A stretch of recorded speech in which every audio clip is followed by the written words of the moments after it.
Hi guys! Welcome back again to my YouTube channel. So, it's me again, Diane. So, for this vlog, magpupunta tayo sa Taiwan. So, hindi na ako nakapag-intro dito guys dahil medyo madalian din yung aking biyahe dahil meron pang pasok before tong flight ko.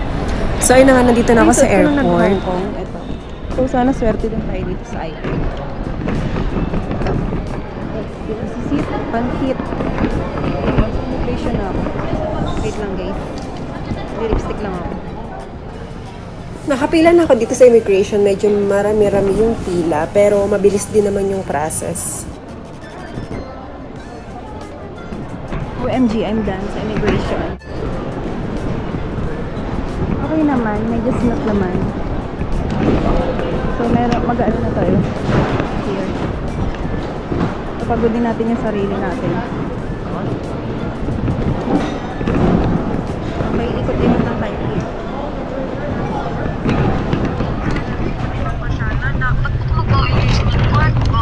Kaya nga.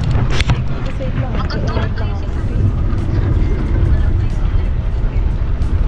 Papunta na ako dito sa boarding gate, guys. So, kausap ko yung friend ko, kawork ko siya dati, na andun din siya sa Taiwan. So, susunod lang ako, mas nauna sila dun sa Taiwan. Then, meron pa akong ibang kasama doon na mga friend ko din.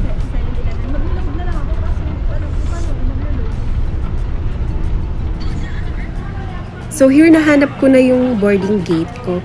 And then, magdi-dinner muna ako dahil 11 PM ang aking flight. Na meron mga charging station dito guys, libre lang naman din siya. And then ayun, muntik na nga akong malate. So ayan, pinakadulo-dulo ako. Ano dito? 108. Boarding group.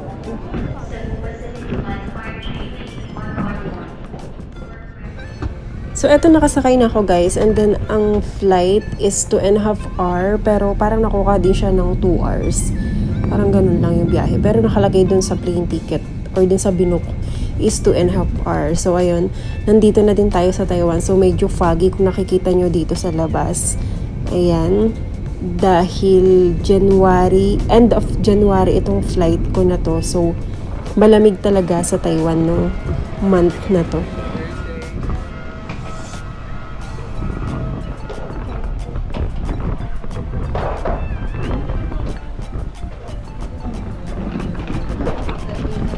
So pagkababa ng eroplano, hanapin natin yung immigration pagdating dito sa Taiwan. So eto, papunta na ako ng immigration nito.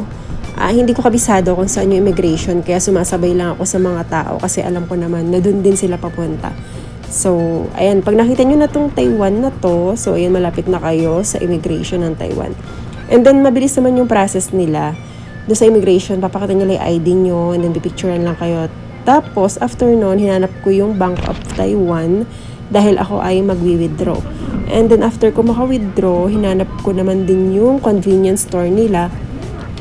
And then, meron akong nakuha or nahingi or may nagbigay sa akin ng Easy Trip Card.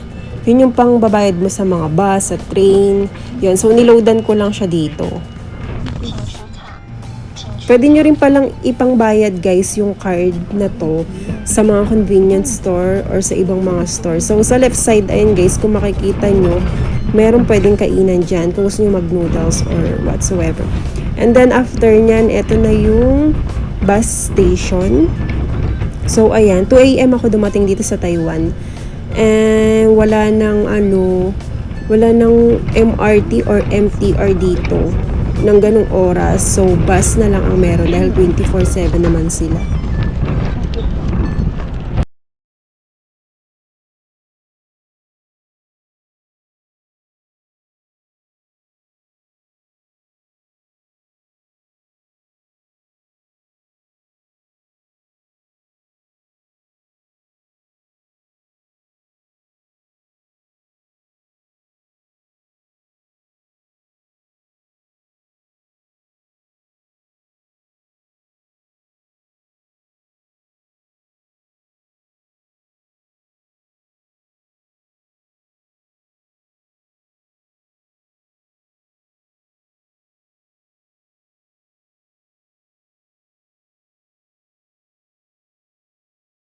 guys, mali. Pumila ako agad dito. Meron palang machine dun sa loob, dun sa pinanggalingan ko. So, dun kayo bibili ng ticket para ibibigay dito sa may conductor dito ng bus. So, ayan, pumunta na ako dito sa may machine. Ang pinambayad ko na dito is yung card ko, yung Easy Trip card.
So, ang binabaan ko pala guys sa bus is yung last stop nila. So, dahil malapit yun sa Ximending, and then doon kami nakastay. Then pagkarating ko ng hotel guys, nagnap lang ako nung saglit and then lumabas na kami para mag-breakfast and then maglibot para sa day 1. Ito yung Ximending guys. So, dito makikita yung famous milk tea and Xianglongbao. So, kung ano natin, kung kumpara sa Pinas, is ito yung Manila area nila. So, dito sa yung ano, yung night market. Parang ano, pero marami pang night market dito. Ito yung pinaka-main kasi no. So sila guys yung makakasama ko for the whole trip. So nauna sila ng isang araw dahil may trabaho pa ako, hindi ko maiwan ang aking trabaho. So nag-breakfast kami nitong parang noodles na hindi ko alam kung anong tawag dito. Pero okay naman yung lasa for me. Pero hindi talaga pasok sa taste ko yung mga food ng Taiwanese dahil masyado silang malalasa or may something na parang aftertaste. Gusto ko kasi sa food is plain lang yung lasa niya. Pero may lasa na siya kahit hindi lagyan.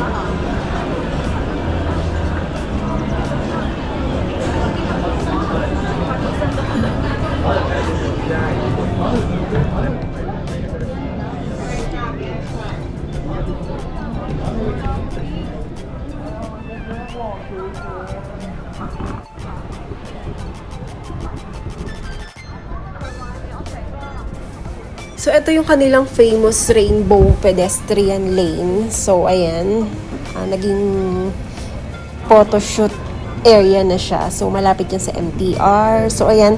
After ng photoshoot, bumaba lang kami doon sa MTR. Then, may nakita kami convenience store to try their food. Ayun yun. Ako din. Ay, yung ibang flavor sis ba? Try mo di iba. Wow.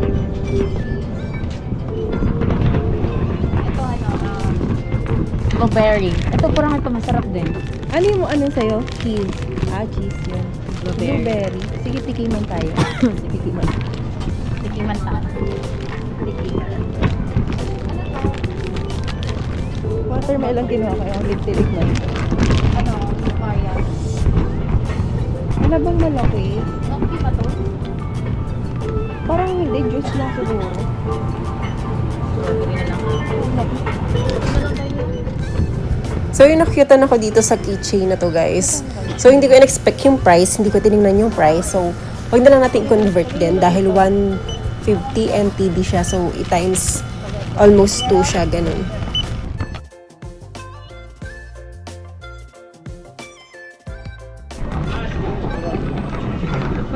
Load ko, wala kasi akong ano. Ano talaga? Binigay sa akin kasi tinapon ko. Yun. Oo, nag-Taiwan kasi yung... So, yun guys, papunta na kami ng MTR. So, MTR ang tawag dito sa kanila. So, sa atin.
Sarap ba? Ewan ko, napaka-milk ng ano nila dito. Walang kayo. May painom! Hindi na makay muna kami. I love you. Ang pasulubong ko sa'yo is Beyblade. May nakita ko dito Beyblade. Seryoso ba? Oo. Oo. Ang yun! RJ, Sasarap yun. Oo. Saan mo ba nabili? 7-Eleven. Ay kaya sa ka-work ko. Okay. Hi, Ben.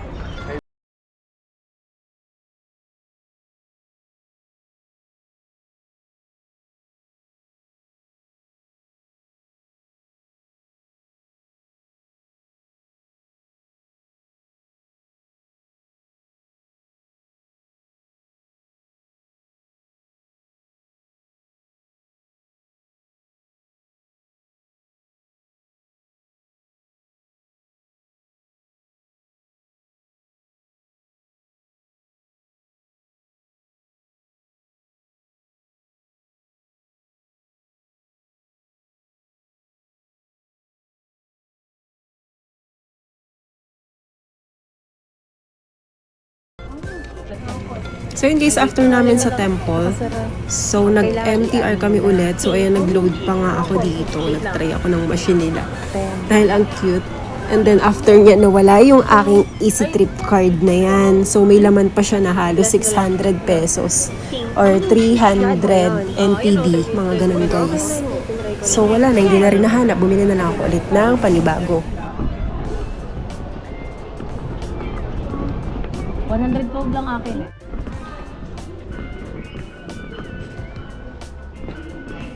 Red dapat yung ilaw? Ay.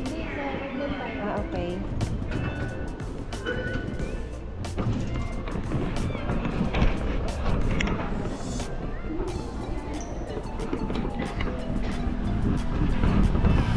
So ito naman yung next namin pinuntahan guys, yung Taipei 101. Pero humanap muna kami ng kakainan dito, yung may rice. So dahil madalang ang rice dito sa Taiwan. So ang hinahanap namin na restaurant na may rice is more on Japanese restaurant.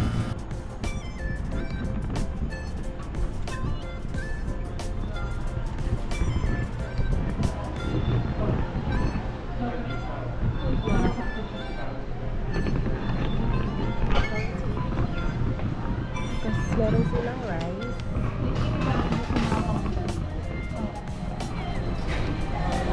Chicken jowers. Sa akin na to. Mamaya yung bayad? Sure. Yung wala pa mo.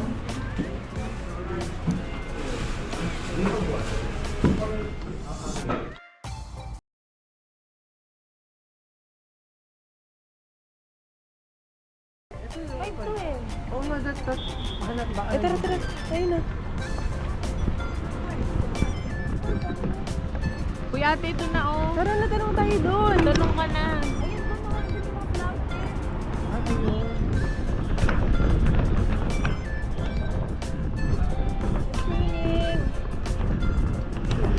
So ayun na nga, ito ang famous escalator. So nakailang pong take kami dito sa escalator na to para dun sa sounds na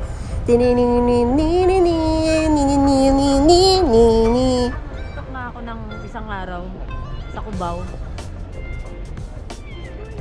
So after mag-TikTok ng friend ko, so ayan, umakyat kami sa Taipei 101 dun sa 88th floor. So meron silang cafe doon na pwede kayong mag-order para makita nyo yung pinakataas. Ma-observe nyo yung paligid ng Taiwan or makita nyo yung buong Taiwan. So meron silang observatory tower, yung pinakataas. Parang 101 ano nga, tawag dito? Floor. So, doon may bayad na hindi ko lang sure kung magkano. Mas mahal yun kumpara dito sa coffee shop na lang. At meron pa kaming makukuhang food or drinks or ice cream. So, ice cream yung pinili namin.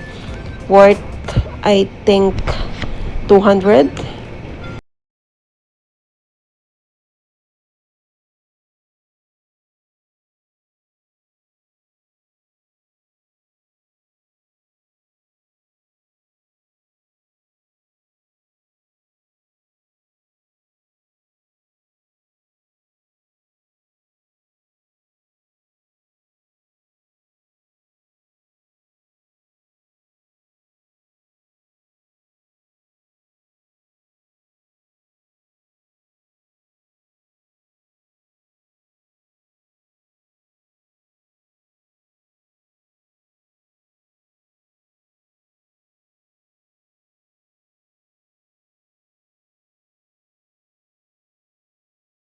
Man namin mag Taipei 101 is hinanap namin yung Ichiran dito.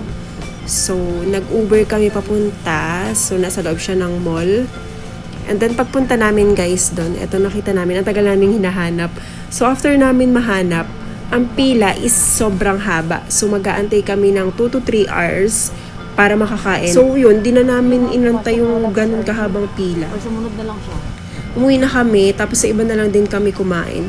So, ayun guys, see you on my next vlog. So, meron pa akong next na upload dito. So, marami pa tayong lilibutan dito sa Taiwan. So, hope you like this video. So, please like, share, subscribe, and hit the bell notification para updated ka sa mga latest vlog ko pang gagawin. So, ayun nga guys, thank you for watching. Bye! 第三只脚踏可以 help you。9人拉面。